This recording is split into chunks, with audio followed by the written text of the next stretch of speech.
لوگوں کا التفات نہیں۔ لیکن میں یہاں چھوٹی سی بات عرض کرنا چاہتا ہوں کہ ہمارے محدثین نے بڑی محنتیں کی ہیں، پوری دنیا مانتی ہے کہ جمع حدیث، پھر جرح و تعدیل، چھان پھٹک، یہ سارا کام جو ہے تاریخ انسانی میں اس کی مثال نہیں ہے۔ 1,00,000 سے زیادہ انسانوں کے حالات زندگی کی تحقیق، جس کو اسماء الرجال، پوری انسانی تاریخ میں اس کا پیرلل موجود نہیں ہے کہ یہ دیکھنے کے لیے کون راوی ہے، کیا اس کا کردار تھا، اس کا قابل اعتماد ہے۔ اسماء الرجال پر کتابیں، ضخیم کتابیں، اور پھر جرح و تعدیل کے اصول بنائے گئے، تو انہی میں انہوں نے وضع حدیث یعنی جھوٹی حدیثیں گھڑنے کے کچھ اسباب ہوتے ہیں وہ بھی معین کیے۔ حدیثیں گھڑی گئی، اس میں کوئی شک نہیں۔ مثلا ایک حدیث اس طریقے سے بھی گھڑی گئی کہ بہت سے واعظ کہنے والے تھے، اب وہ یہ سوچتے تھے کہ میں اگر یہ کہوں گا کہ یہ کام اچھا ہے یا یہ کام برا ہے تو میرا قول ہوگا، میں کیوں نہ حضور کی حدیث گھڑ کے کہہ دوں کہ حضور نے کہا کہ یہ کام اچھا ہے اور حضور نے کہا یہ کام برا ہے۔ تو نیت اچھی تھی ان کی، لوگوں کو برائی سے روکنے کے لیے اور بھلائی کی ترغیب دینے کے لیے، ترغیب و ترہیب، ترغیب کے لیے اور ترہیب کے لیے حدیثیں گھڑ لی واعظوں نے، لیکن ایک نیتی سے گھڑی۔ لیکن اس کا ایک منفی پہلو یہ تھا کہ جب اختلافات پیدا ہوئے، آپ کو معلوم ہے کہ جو ایک سب سے بڑا فتنہ الفتنۃ الکبریٰ پیدا ہوا، آج تک وہ اس فتنے کے جو ہیں انڈے بچے موجود ہیں۔ یہ شیعہ سنی جھگڑا ہے کیا؟ وہی تو فتنہ ہے کہ ایک طرف جو ہے وہ شیعان عثمان ہو گئے، ایک طرف شیعان علی ہو گئے۔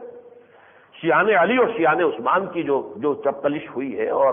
4.5 برس تک جو آپس میں خانہ جنگی ہوئی ہے، اس میں بھی اس دوران بھی حدیثیں گھڑی گئیں۔ یعنی جو بھی ادھر تھے حضرت علی کے ساتھی، ان کے لیے ان کی مدح میں، ان کی ثنا میں، ان کی تعریف میں ان کے لیے حدیثیں گھڑی گئی، یا جو ادھر تھے ان کے لیے ان کی مدح و ثنا میں ادھر سے ادھر والوں نے ان کے خلاف کی حدیثیں گھڑ لی اور انہوں نے ان کے خلاف حدیثیں گھڑ لی۔ تو یہ مختلف اسباب ہیں کہ جن کو گنا گیا ہے محدثین نے کہ اس بنا پر اگر آپ دیکھیں کہ کہیں کسی عمل کا چھوٹا عمل ہے لیکن بہت بڑا اجر بیان کیا جا رہا ہے تو شک ہو جائے گا کہ یہ کوئی گھڑی ہوئی حدیث ہے، کسی واعظ نے بنائی ہوگی، یا کسی چھوٹی سی بات پر بہت بڑی سزا کا ذکر ہو رہا ہے تو یہ بھی اندازہ ہوتا ہے کہ یہ بھی کوئی حدیث جو ہے کسی واعظ نے گھڑی ہوگی لوگوں کو اس برائی سے روکنے کے لیے۔ اسی طرح جو غلو ہے، ادھر کے لوگوں کے لیے غلو یا ادھر کے لوگوں کے لیے غلو، یا ادھر کے لوگوں کی مذمت یا ادھر کے لوگوں کی مذمت، تو اس سے معلوم ہوتا ہے کہ یہ بھی ایک شک کیا جا سکتا ہے کہ یہ حدیثیں گھڑی گئی۔ لیکن ان حدیث میں گھڑنے کا کوئی سوال ہی نہیں۔ یہ جو ملاحم آخری دور کی خبریں دی جا رہی ہیں، یہ جو اشراط الساعہ ہے، یہ علامات القیامہ ہے، یہ تمام چیزیں جو ہیں، کتاب الملاحم ہے، کتاب الفتن ہے، ان میں کون سا سبب ہو سکتا ہے کہ کوئی حدیث گھڑی جائے؟ لہذا یہ حدیثیں جو ہے یہ تو واقعتاً اس قابل ہے کہ ان پر توجہ کی جائے، ان کو سمجھا جائے، انہیں پڑھا جائے۔ اللہ کا شکر ہے کہ میں نے ان کا پوری طریقے سے اطمینان کے ساتھ، اعتماد کے ساتھ مطالعہ کیا ہے، اس کی بنیاد پر کہہ رہا ہوں کہ جو بھی اس میں حالات و واقعات بیان ہوئے ہیں ان چیزوں کے اندر، وہ بالکل سامنے روز و روشن کی طرح ہیں۔ جیسے کہ لفظ آتا ہے حدیث کے اندر کا فلق الصبح، یعنی حضور پر جو وحی کا آغاز ہوا ہے، تو ام المومنین حضرت عائشہ صدیقہ رضی اللہ تعالی عنہ بیان فرماتی ہیں کہ اول ما بدأ به النبی صلی اللہ علیہ وسلم، پہلی چیز جس کا آغاز ہوا وہ رؤیا صالحہ ہوتے تھے کہ آپ خواب میں چیز دیکھتے تھے کہ واقعہ ہوا ہے، اور وہ چند دن کے بعد وہ واقعہ جوں کا توں دنیا میں ظہور پذیر ہو جاتا تھا، اور ایسے ہو جاتا تھا کفلق الصبح، جیسے کہ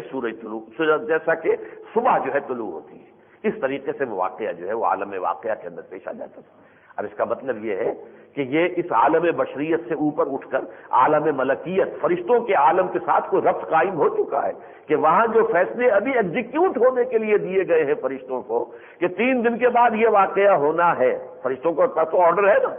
اس آرڈر کی وہ خبر جو ہے محمد رسول اللہ کو پہنچ گئی۔ تو یہ کفلق صبح میں کہہ رہا ہوں، وہی لفظ چونکہ میری زبان پر آ رہے تھے تو میں نے یہ حدیث بھی آپ کو سنا دی کہ حضور پر وحی کا آغاز اس طور سے، ابھی اس کو وحی نہیں کہتے، یعنی یہ تمہید تھی وحی کی کہ حضور کی یہ کیفیت ہو گئی کہ آپ جو چیز خواب میں دیکھتے تھے وہ کفلق صبح وہ واقعہ جو ہے ظہور پذیر ہو جاتا تھا۔ اسی طرح جن چیزوں کی خبریں دی گئی ہیں کفلق صبح مجھے نظر آ رہی ہیں، میرے تو بالکل سامنے ہے کہ وہ واقعات جو ہیں ہونے والے ہیں۔ اب جیسے کہ میں نے عرض کیا، اور مجھے چونکہ تائید ملتی ہے، متفق گردید رائے بو علی بارائے بند، حالانکہ بعض علامہ اقبال کے کچھ ایسی عبارات بھی ہیں، خاص طور پر خطبات جو ہیں ان کی جو فلسفیانہ کتاب ہے ریکنسٹرکشن ریلیجیس تھاٹ ان اسلام، اس میں کچھ احادیث کی بھی استخفاف انہوں نے بھی کچھ کیا ہے، ان کی طرف جو ہے ایک طرح سے ایک نفی کا انداز اختیار کیا گیا مہدی کے بارے میں یا حضرت عیسیٰ کے نزول کے بارے میں. لیکن یہ کہ میں دیکھتا ہوں کہ اپنے شعر کے میدان میں جب وہ آ رہے ہیں تو وہ دور جس کی خبر دی ہے محمد رسول اللہ نے، وہ تو ایسے معلوم ہوتا ہے جیسے اقبال خود اپنی نگاہوں سے دیکھ رہے تھے، ویژنری تھے. آسماں ہوگا سحر کے نور سے آئینہ پوش، اور ظلمت رات کی سیما پا ہو جائے گی. پھر دلوں کو یاد آ جائے گا پیغام سجود، پھر جبیں خاک حرم سے آشنا ہو جائے گی. محو حیرت ہو کہ دنیا کیا سے کیا ہو جائے گی. آنکھ جو کچھ دیکھتی ہے لب پہ آ سکتا نہیں. محو حیرت ہوں کہ دنیا کیا سے کیا ہو جائے گی. اور شب گریزاں ہوگی آخر جلوہ خورشید سے، یہ چمن معمور ہوگا نغمہ توحید سے. پورے کرے ارضی کے اوپر اللہ کی حکومت، اللہ کا غلبہ، اور وہ جو کنگڈم آف ہیون آن ارتھ یہ قائم ہوگی. یہ عقیدہ اگرچہ عیسائیوں کا بھی ہے، لیکن ان کا وہ عجیب کوئی ایک ذرا فلسافیکل اور کوئی اسپرچول قسم کی کنگڈم ان کا وہ نقشہ پیش کرتے ہیں. لیکن ہمارے ہاں تو صاف احادیث کے اندر ہے کہ واقعتاً وہی خلافت علی منہاج النبوہ جو حضور نے قائم کی اور 30 برس آپ کے بعد قائم رہی، دوبارہ دنیا میں آئے گی اور پوری دنیا میں آئے گی اور 40 برس قائم رہے گی. اس کی خبر دی ہے حضور صلی اللہ علیہ وسلم اس حوالے سے. لیکن اس سے پہلے جو میں نے کہا ہے یہ ٹرموائل کا دور ہے. اس ٹرموائل میں بڑی بڑی جنگیں بھی ہونی ہیں، بڑے بڑے فتنے آنے ہیں. ان میں بہت بڑی جنگ ہوگی ملحمۃ العظمیٰ. لیکن یہ ہے کہ اس سے پہلے اللہ تعالیٰ کا ایک فضل ہوگا، کرم ہوگا. عرب میں اللہ تعالیٰ ایک شخصیت کو کھڑا کرے گا. میرے نزدیک وہ 15ویں صدی کے مجدد ہوں گے. یہ گنتے آئیے نا، پہلی صدی سے مجددین شروع ہوئے نا. حضور نے فرمایا ان اللہ یبعث فی هذه الامة علی راس کل 100 عام من یجدد لها دینها. سنن ابی داؤد کی یہ روایت ہے. اللہ تعالیٰ میری اس امت میں، یہ خاص ہے اللہ تعالیٰ کی طرف سے اس امت پر جو احسانات ہوں گے جس کی خبر دی حضور نے. پہلا یہ کہ قرآن کا متن محفوظ رہے گا، اس میں کہیں کوئی گڑبڑ نہیں ہو سکتی. دوسرا یہ کہ ہر صدی میں اللہ مجدد اٹھاتا رہے گا جو دین کو تازہ کر دے گا. جو بھی آس پاس سے آ کر کوئی پردے پڑ گئے، کوئی اس کے اوپر جو ہے اس کے چہرے کے اوپر جو ہے بدنما داغ آ گئے، ان کو دھو کر اصل دین کی شکل دکھا دے گا. نمبر 3 یہ کہ میری امت میں ہمیشہ ایک گروہ ضرور حق پر قائم رہے گا اور میری پوری امت کبھی گمراہی پر جمع نہیں ہوگی. جیسے حضرت عیسیٰ کی امت پوری کی پوری امت گمراہی پر جمع ہو چکی ہے، اس لیے کہ حضرت عیسیٰ کے بارے میں یہ عقیدہ کہ وہ خدا کے بیٹے ہیں یہ ہر عیسائی کے دل میں ہے، تو پوری امت گمراہ ہو گئی. ہمارے یہاں بھی کسی کے دل میں یہ خیال آیا ہو اور کسی نے کہا ہو اتر پڑا وہ مدینے میں مصطفیٰ ہو کر، وہی جو مصطفی عرش تھا خدا ہو کر، یہ باتیں ہیں کوئی اکی دکی کسی نے کہہ دی ہیں. لیکن امت جو ہے جمع نہیں ہو سکی ایسے کسی گمراہ کو عقیدے پر. تو جہاں تک یہ ایک تو منفی خبر ہے یہ کہ میری امت کبھی گمراہی پر جمع نہیں ہوئی، لن تجتمع امتی علی الضلالہ. لیکن ایک خبر مثبت ہے کہ ایک گروہ تو ہمیشہ حق پر قائم رہے گا ہی. تو یہ جو خبریں دی ہیں محمد رسول اللہ صلی اللہ علیہ وسلم نے، اس کے حوالے سے میرے نزدیک اب وہ عمر بن عبدالعزیز سے معاملہ شروع ہوتا ہے، پھر حضرت امام ابو حنیفہ ہیں، امام شافعی ہیں، امام مالک ہیں، امام احمد ابن حنبل ہیں، شیخ عبد القادر جیلانی ہیں، امام غزالی ہیں، امام ابن تیمیہ ہیں. پھر یہ کہ ہندوستان میں شفٹ ہو گیا معاملہ تو مجدد الف ثانی ہے دوسرے 1000 سال کے، کیونکہ وہ اکبر کے دین الہی کا جو 1000 سال کے بعد وہ نیا فتنہ اٹھا تھا اس کی چونکہ نفی کرنی تھی، اس لیے وہ مجدد الف ثانی کہلاتے ہیں.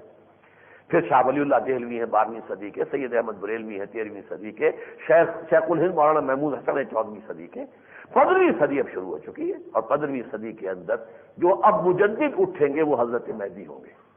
اور یہ حضرت مہدی جس کے بارے میں حدیث میں حضور صاف حدیثیں ہیں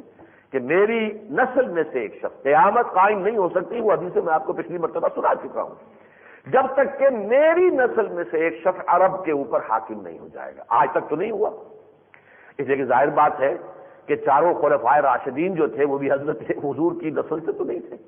پھر یہ کہ بنو امیہ نسل سے نہیں تھے، بنو عباس نسل سے نہیں تھے، پھر ترک نسل سے نہیں تھے. تو اس لیے یہ کہ عرب کا حاکم، فاطمی کہنے کو ایک حکومت قائم ہوئی مصر میں، لیکن وہ عرب کا حاکم نہیں. لیکن حضور نے فرمایا میری نسل کا ایک فرد جس کا نام بھی میرے نام جیسا ہوگا، جس کے والد کا نام بھی میرے والد کے نام جیسا ہوگا، نام اس کا محمد ابن عبداللہ ہوگا اور حضرت حسن کی اولاد سے ہوگا، وہ کھڑا ہوگا اور وہ ایک حکومت قائم کرے گا جو خالص اسلامی ہو. اس وقت کی حکومت جو ہے وہ تو اسلامی نہیں ہے، یہ تو ملوکیت ہے، بدترین جو ہے پولیس اسٹیٹ ہے، جبر ہے اس میں۔ پھر انہوں نے جو بھی غداری کی ہوئی ہے دین کے ساتھ کہ لا کر امریکن افواج کو جو ہے جزیرہ نما عرب کے اندر جو ہے اتنا بڑا بیس دے دیا ہے۔ شیطان کا قرن جیسے کہ آیا تھا کہ نجد سے شیطان کا قرن جو ہے وہ ابھرے گا، شیطان کا سینگ، وہ شیطان کا سینگ اس وقت جو ہے وہ امریکن بیسز کی شکل میں آ کر نجد کے اندر مقیم ہے۔